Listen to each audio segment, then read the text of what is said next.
Ассалаумағалейкум Қазақстан фермерлері, міне бүгін 26 қазан 2022 жыл, яғни біз Алматы қаласында Талғар аудандық аймағындамыз. Бұл жерге неге келдік? Бұл жерде алмабақтар өте көп. Шіріген алмалар 3-ші сезон қазір. Ешкімге керек емес ағайын. Алланың берген керемет қорегін біз шылаушындарға апарып беретін боламыз. Жоқ, процестерін, қалай қолдану жұмыстарын біз сіздерге қазір түсіндіріп өтеміз. Кеттік ағайын. Біз бұл жерге неге келдік? Мынандай керемет алма бақтар бар. Бұл жерде алмалар уже шіріген, көп адамдарға керек емес, мына теріп жатырмыз. Яғни алмаларды көретін болсақ, жерде жатқан алмаларды, мына, например, мынандай шіріген алмалар болады. Керемет осындай шірігендер. Бұны шылаушынға бергенде өте керемет қорек болады. Жерде жапырақтар жатыр.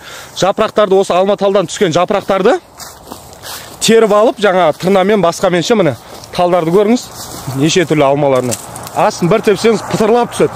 Осыны ешкім жинамайды ағайын. Осыны жинап алып, 30 метр қалыңдықта гөнге жұқағып, шөп жаңа немен араластырып, сабамен неменше, жапырақтармен араластырып, жұқағып сепсеңіз, жұқағып төсеп, сосын үстіне 3-4 сантиметр гөң таста жіберсеңіз, анау влажный болып тұрады да, тез шірейді ағайын, тез шірейді.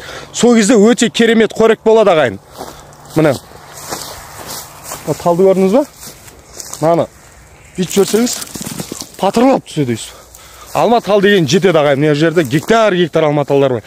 Алматы қаласында тұрғындары болатын болса, осы жерге келіп, алманы теріп, жаңағындай шылаушындарыңызға тағам берсеңіздер болады.